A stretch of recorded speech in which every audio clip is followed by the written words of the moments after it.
하나님 말씀 보겠습니다. 하나님 말씀은 요한복음 9장 1절에서 7절까지 말씀입니다. 찾으신 줄 알고 함께 읽겠습니다. 예수께서 길을 가실 때에 날 때부터 맹인된 사람을 보신지라. 제자들이 물어 이르되 랍비여, 이 사람이 맹인으로 난 것이 누구의 죄로 인함이니이까? 자기니이까 그의 부모니이까? 예수께서 대답하시되 이 사람이나 그 부모의 죄로 인한 것이 아니라 그에게서 하나님이 하시는 일을 나타내고자 하심이라. 때가 아직 낮음에 나를 보내신 이의 일을 우리가 하여야 하리라. 밤이 오리니 그때는 아무도 일할 수 없느니라. 내가 세상에 있는 동안에는 세상의 빛이로라. 이 말씀을 하시고 땅에 침을 뱉어 진흙을 이겨 그의 눈에 바르시고 이르시되 실로암 못에 가서 씻으라 하시니, 실로암은 번역하면 보냄을 받았다는 뜻이라. 이에 가서 씻고 밝은 눈으로 왔더라. 아멘. 네. 지난 주일 또 이렇게 은혜 가운데 부활주일을 보냈는데요.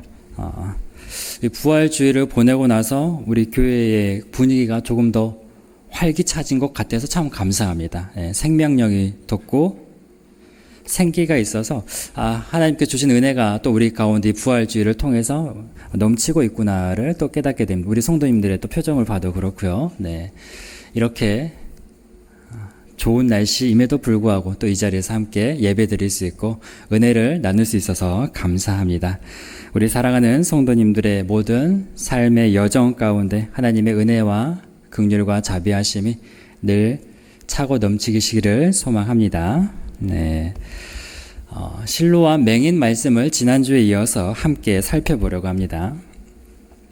예수님께서 제자들과 예루살렘에 있는 길을 가시다가 날 때부터 맹인된 사람을 만났습니다. 제자들이 예수님께 물었죠. 저 사람이 맹인이 된 것은 누구의 죄입니까? 자신의 죄입니까? 부모의 죄입니까? 예수님께서 대답하여 말씀하시길 누구의 죄가 아니라 하나님께서 하시는 일을 나타내려 함이다 라고 하셨어요. 그리고 나서 예수님께서 이렇게 행동을 하시는데요. 6절 말씀을 보니까 이 말씀을 하시고 땅에 침을 뱉어 진흙을 이겨 그의 눈에 바르시고, 예수님께서 땅에 침을 뱉어서 그 흙을 이겨가지고 맹인의 눈에 바르셨다라고 말을 합니다. 그리고 나서 실로암 못에 가서 씻으라고 하세요. 참 이 장면이 특이하고 독특하다고 할 수 있습니다. 진흙을 이겨서 맹인의 눈에 발랐어요. 그래서 이 예수님께서 하신 행동을 놓고 학자들이 여러 가지 해석과 추측을 하고 있습니다. 예수님께서 하신 어떤 상징적인 행동이다, 창조적인 행위다, 아니면 당시 문화 배경적 측면에서 여러 가지 이 예수님께서 하신 진흙을 이겨서 눈에 바른 행위를 이렇게 풀어내고 있는데, 오늘 제가 함께 좀 나눠보려고 하는 말씀은 그런 여기에 담겨있는 어떤 깊은 신학적인 의미라기보다는 조금 더 편안하게 접근을 해보려고 합니다. 한번 상상을 해볼까요? 예수님께서 진흙을 이겨서, 흙을 이겨서 진흙을 만들어서 맹인의 눈에 발랐습니다. 그러면 어떻게 해야 이 흙이 잘 뭉쳐지고 잘 이겨질까요? 이 흙에 뭐가 많아야 될까요? 물기가 많아야겠죠. 물기가 많아야 이게 촉촉해서 잘 뭉쳐질 겁니다. 그래야 점성이 있어서 예수님께서 흙을 쉽게 뭉쳤을 것 같아요. 그래야 뭉치는 게 어렵지 않겠죠.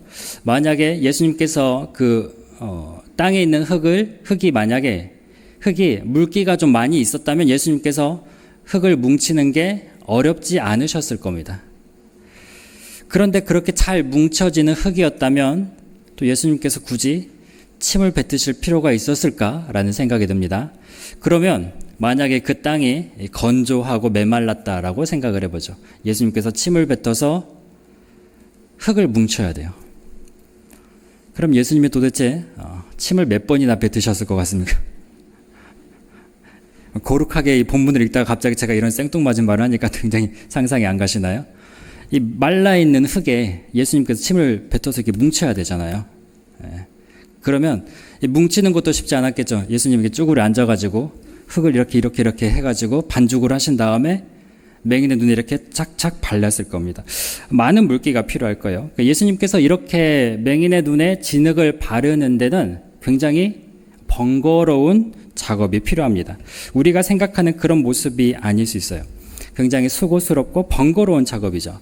그런데 예수님께서 유독 여기서만 이 맹인에게 그렇게 진흙을 눈에 바르십니다.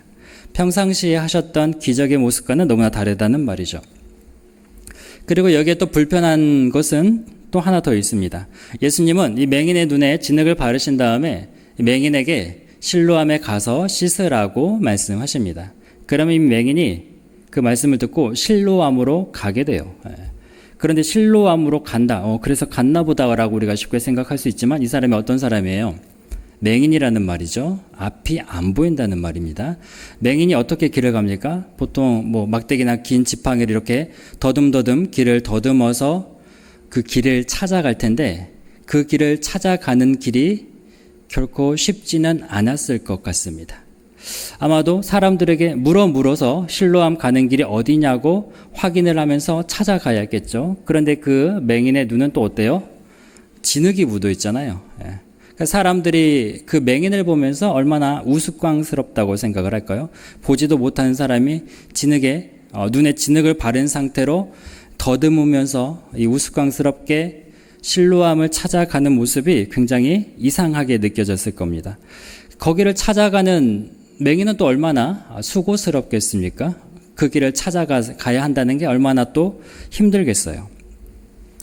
그러니까 지금 예수님께서 이 맹인을 치유하는 방식은 본인도 번거로우시고 본인도 굉장히 수고스러우시고 이 맹인도 굉장히 또 번잡한 이 길을 가야 한다는 말입니다. 예수님께서 이 맹인을 치유하는 방식이 다른 때와 평소 때와는 많이 달랐다는 말이죠. 우리가 성경을 보면 예수님께서 수많은 병자들을 고치시는 장면을 봅니다. 대표적으로 어떻게 병자들을 고치시던가요? 말씀으로 고치시죠. 자리에서 일어나 걸어라 라든지 아니면 네 믿음이 너를 낫게 하였다. 네 딸아 네가 구원을 받았다. 이 말씀 한마디면 병자들은 깨끗이 나음을 받았습니다. 나병 환자가 깨끗해졌고 중풍병자가 자리에서 일어나 걸었고 그리고 예수님은 또 잡아 일으키시기도 하는데 이제 죽은 사람의 경우는 예수님께서 직접 손을 잡아서 일으키시기도 합니다. 그거야 이제 죽었으니까 예수님께서 잡아 일으키셨다라는 것까진 이해를 할 수 있어요. 그런데 예수님은 왜 이 맹인에게 굳이 진흙을 이겨서 눈을 바르게 하셨을까? 왜 굳이 실로암 연못에 찾아가게 하셨을까? 되게 궁금하지만 성경은 그 이유를 시원하게 설명해 주고 있진 않아요. 어떤 의미인지 분명하게 말하고 있지는 않습니다. 오히려 우리가 이 본문에서 살펴봐야 할 것은 거기에 담겨있는 어떤 깊은 신학적인 의미보다는 예수님께서 하신 말씀에 대한 맹인의 반응이 아닐까 생각이 됩니다. 예수님이 맹인의 눈에 진흙을 바르고 나서 실로암 연못에 가서 씻어라고 하셨어요. 그때 맹인의 반응이 어떠했나요? 이게 지금 뭐 하는 짓입니까? 내 눈에다 왜 진흙을 바르십니까? 실로암 연못에 가서 씻으라니 도대체 무슨 소리를 하는 겁니까? 내가 맹인인 줄 모르고 지금 그런 말을 하는 겁니까? 지금 나 놀리시는 겁니까? 이렇게 말을 할 수도 있었을 텐데 맹인은 그런 반문을 하지 않습니다. 곧바로 실로암으로 갑니다. 눈을 씻고 눈이 열렸습니다. 성도님들, 주님은 우리의 신앙의 그 여정 가운데, 삶 가운데 우리가 전혀 생각하지 못한, 기대하지 못한 방법을 요청하실 때가 있습니다. 그렇게 하라고 말씀하실 때가 있습니다. 그러면 우리는 그런 마음이 들죠. 왜 굳이 그렇게 해야 됩니까? 왜 굳이 그런 방식으로 해야 됩니까? 좀 더 편하게 하시면 되지. 조금 더 수월하게 하면 되지. 다들 다른 사람들 기도응답 쉽게 받던데 왜 저한테만, 저만 그렇게 다른 방식으로 하라고 하시는 겁니까? 왜 저는 그렇게 돌아가라고 하시는 겁니까? 왜 저는 이렇게 번거롭게 하시는 겁니까? 주님, 저도 좀 쉽게 고쳐주십시오. 쉽게 기도응답 받게 해주십시오. 다른 사람들 다 말씀으로 낫게 해주시던데 얼마나 멋있고 폼나고 권위 있고 얼마나 단순해서 좋습니까? 그렇게 말을 할 수도 있겠죠. 그런데 주님은 그렇게 하지 않으신다고요. 내가 생각하는 대로 일하지 않으신다는 말입니다. 우리가 기대하는 방법대로 일하지 않으신다는 거예요. 주님이 저 사람에게 그렇게 하셨다고 해서 나한테까지 똑같이 하신다는 보장이 없습니다. 아니, 오히려 나에게는 이해하기 어려운 방식을 요청하세요. 납득하기 어려운 방법을 요구하세요. 내가 이해하기도 어렵고 용납하기도 어렵고 내가 받아들이기도 어려운 그 방식으로 행하라고 하신다는 말입니다. 그래서 우리는 그런 요청을 들을 때마다 주님의 그 방식과 방법을 거절하고 거부하고 손사래를 치게 됩니다. 하나님 그거 아닙니다. 그렇게 하는 거 아닙니다. 하나님 그거 잘못된 겁니다. 그거 그렇게 하는 게 아니고 제가 알려드릴 테니까 이 방식대로 되게 해주십시오. 이 방법대로 갑시다. 하나님 지금 알려주시는 방식 제가 어떻게 지금 거기까지 그렇게 해서 고생을 하면서 그렇게 해야 되겠습니까? 하나님 쉬운 길 있잖아요. 하나님 간편한 길 있지 않습니까? 좋은 방법 있지 않습니까? 그렇게 하시죠. 우리는 어느 순간 하나님을 가르치려고 듭니다. 하나님 그 방법이 아니고 제 방법대로 하자고, 하나님의 방식 말고 제 방식대로 하자고 하나님을 판단한다는 말입니다. 얼마나 교만한 우리의 모습이 담겨 있을까요? 그런데 성도님들, 이 맹인이 만약 그 예수님의 말씀 가서 씻으라는 이 말씀에 순종하지 않았다면 맹인의 눈은 열리지 않았을 겁니다. 우리는 구약에서 나아만 장군의 이야기를 잘 알고 있습니다. 나병에 걸린 이 아람의 장군 나아만. 이 나아만은 이스라엘로 와서 엘리사 선지자를 찾아갔습니다. 이 엘리사 선지자가 자신을 고쳐줄 수 있을 거라고 여겼습니다. 그런데 그 엘리사 선지자가 나아만 장군이 찾아왔을 때 집 밖으로 나가서 엘리사 선지자를 만나보지도 않고 요단강에 가서 7번 씻으라고 말을 해요. 그러자 나아만 장군의 반응이 분노였습니다. 화가 났습니다. 그래서 그 길로 즉시 돌아가려고 했습니다. 그것은 자신이 생각했던 방법이 아니었기 때문에 그래요. 자신이 생각했던 방식이 아니었기 때문입니다. 자기가 생각했을 땐 엘리사 선지자가 대문을 박차고 나와서 자신을 극진하게 모시면서 자신의 몸에 손을 얹고 하나님께 부르짖어 기도해서 하늘의 어떤 신령한 응답이 나타나고 치유를 받을 줄 알았는데 한다는 말이 문전박대하면서 요단강에 가서 7번 씻으라고 하니까 화가 났다는 말이죠. 나아만은 자신이 생각한 방식이 있었습니다. 방법이 있었습니다. 자신이 원한 그런 방식이 있었다는 말이에요. 하나님은 그렇게 하셔야 한다고 생각을 했어요. 그런 나아만에게 종들이 와서 나아만을 설득합니다. 열왕기하 5장 13절 말씀을 보면 그의 종들이 나와서 말하여 이르되 내 아버지여 선지자가 당신에게 큰 일을 행하라 말하였다면 행하지 아니하였으리이까 하물며 당신에게 이르기를 씻어 깨끗하게 하라 하매리이까 하니 장군이시여 저 선지자가 당신의 병을 낫게 해주기 위해선 더 대단하고 위험한 일이라도 하라고 했으면 당신이 했을 텐데 고작 요단강에 가서 몸 씻는 게 그게 뭐가 어렵다고 안 하시려고 하는 겁니까? 하나님의 방식에 순종하자고 종들이 이 나아만을 설득합니다. 그래서 결국 이 나아만 장군은 자신의 방법, 자신의 방식, 자신이 원했던 기대를 내려놓고 엘리사의 말대로 요단강에 씻었습니다. 그렇게 씻었을 때 그 몸이 온전히 깨끗함을 입었습니다. 나아만은 기적을 경험했습니다. 나아만은 하나님께 대하여 눈이 열리게 되었습니다. 하나님을 볼 수 있게 되었고 하나님만이 천지를 지으신 창조하신 온 세상의 주관자이신 위대하신 존재라는 것을 고백하게 되었습니다. 사실 저도 늘상 그래 왔던 것 같습니다. 하나님은 결코 제가 생각하는 방식대로 해주지 않으시더라고요. 제가 생각했던 방법대로 해주지 않으세요.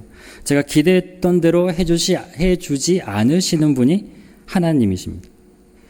하나님께서 선한 길을 인도하심을 믿는데 그 선한 길이 편한 길은 아니었습니다. 저는 제가 생각했던, 계획했던 진로가 있었습니다. 미래가 있었습니다. 그러나 하나님께서 저를 부르셨고 저는 이 목회자의 길로 들어왔습니다. 말씀을 전하는 사람이 되었습니다. 그 길을 따라온 저는 지금 날마다 하나님의 은혜 가운데 살아가고 있습니다. 저는 제가 생각했던, 제가 원하고 바랬던 이상형이 있었습니다. 생각했던 배우자의 기준이 있었습니다.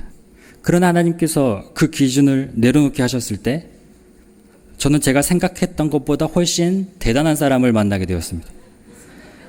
훨씬 대단하다는 게 굉장히 좋은 의미입니다. 네. 그런 사람을 배우자로 붙여주셨어요. 그래서 저는 아내를 볼 때마다 하나님이 하셨습니다. 하나님이 주셨습니다. 그런데 제가 그렇게 제가 생각했던 기준과 방식과 방법을 벗어난 하나님께서 그런 것들을 요청하셨을 때 제가 순종할 수 있었던 이유는 하나님의 마음을 알기 때문이에요. 성도님들, 예수님께서 진흙을 이겨서 맹인의 눈에 바르셨습니다. 그것을 바르셨을 때 예수님은 어떤 마음이셨을까요? 어떤 마음으로 맹인을 만져주시고 어떤 마음으로 맹인에게 말씀하셨을까요? 맹인이 불편하기를 바라셨겠습니까? 맹인에게 고생하라고 그런 심정으로 눈에 진흙을 바르셨겠습니까? 가서 좀 수고 좀 하라고, 좀 힘들라고, 좀 거추장스럽게 걸어가서 우스꽝스러운 그런 처지에 빠지라고 예수님께서 그 맹인의 눈에 진흙을 바르셨겠냐는 말입니다. 우리 주님은 그런 분이 아니세요. 주님은 맹인의 눈이 떠지길 바라셨습니다. 맹인의 눈이 열리길 바라셨습니다. 맹인이 그 저주의 속박 가운데 벗어나 참된 자유를 얻기를 바라셨습니다. 빛을 보길 바라셨습니다.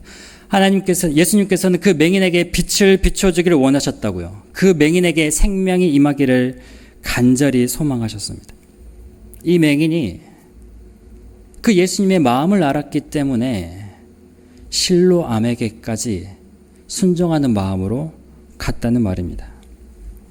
우리가 주님을 알면, 우리가 주님의 마음을 보면, 우리가 그 주님의 중심에 거한다면 주님께서 말씀하시는 그 방식과 방법이 나와 달라도 내가 생각했던 것들과 전혀 반대가 된다 하더라도 우리는 순종하는 마음으로 따라갈 수 있어요.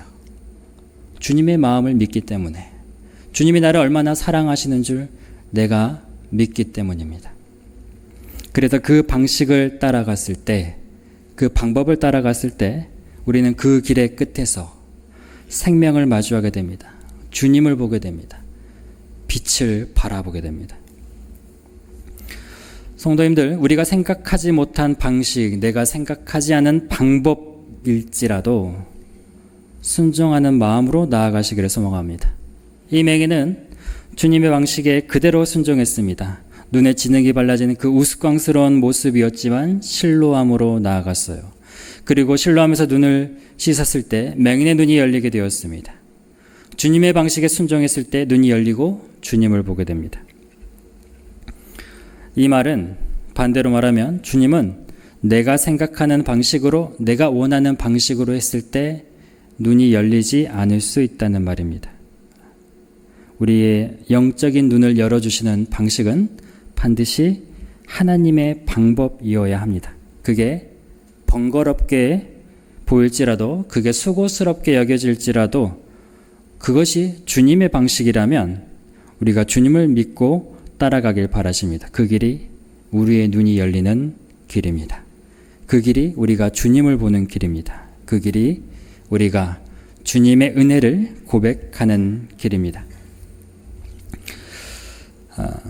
혹여나 우리 성도님들의 가족들 가운데 주님을 보는 눈이 열리기를 간절히 원하며 기도하시는 분들이 계실 줄로 압니다. 가족을 위해서 간절히 기도하지만 아직 주님을 만나지 못한 사랑하는 가족들이 있습니다. 그러나 우리가 여러 가지 방식과 방법을 동원해도 안 될 수 있는데 분명 하나님은 하나님의 방식과 방법을 동원하실 줄로 믿습니다. 우리가 생각하지 못한 방식으로, 우리가 예기치도 못한 방식으로 우리 가족의 눈을 열게 하셔서 주님을 보게 하실 수 있습니다. 주님을 고백하게 하실 수 있습니다. 우리 성도님들, 하나님을 신뢰하시기 바랍니다. 주님의 마음을 믿으시기 바랍니다. 어떤 방식과 방법이 아니라 그 일을 이루어 나가시는 하나님의 마음을 우리가 바라볼 때 우리는 온전히 순종함으로 나아갈 수 있습니다. 이사야 55장 8절 9절 말씀입니다. 같이 읽어보겠습니다. 이는 내 생각이 너희의 생각과 다르며 내 길은 너희의 길과 다름이니라. 여호와의 말씀이니라. 하늘이 땅보다 높음같이 내 길은 너희의 길보다 높으며 내 생각은 너희의 생각보다 높음이니라. 하나님의 뜻은 우리의 뜻보다 높은 줄 믿습니다. 하나님의 길은 우리의 길보다 높은 줄 믿습니다. 하나님의 생각은, 하나님의 방식은, 하나님의 방법은 우리의 그 모든 것보다 높으신 줄 믿습니다. 중국 선교의 아버지이자 존경받는 허드슨 테일러 선교사는 이런 말을 했습니다. 하나님의 일이란 하나님을 위해 사람들이 일하는 것이 아니라 하나님이 사람들을 통해 일하시는 것이다. 하나님의 방식과 방법에 순종함을 따라가는 그 사람들을 통해서 하나님의 일이 이루어진다는 말입니다. 하나님은 하나님의 방법과 방식으로 이루어 가십니다. 우리의 눈에 보기에는 그게 비효과적이고 비효율적으로 보일지라도 그것이 가장 확실한 방법입니다. 가장 완전한 방법입니다. 가장 선한 방법입니다. 가장 은혜로운 길입니다. 그것이 하나님께서 우리를 통해 하시는 일입니다. 그리고 그 길을 우리가 경험해야 될 줄로 믿습니다. 우리가 믿음으로 나아가야 될 줄로 믿습니다. 그 길의 끝에서 우리의 눈이 열려서 온전히 주님 앞에 나아가 겸손하게 고백하게 될 줄 믿습니다. 실로암 맹인은 마지막에 예수님께 이렇게 고백합니다. 요한복음 9장 38절 주여 내가 믿나이다. 이 고백이 이 자리에 모이신 우리 사랑하는 성도님들의 고백이 되시기를 축복합니다. 소망합니다. 이 시간 주신 말씀을 기억하며 기도하기를 원합니다.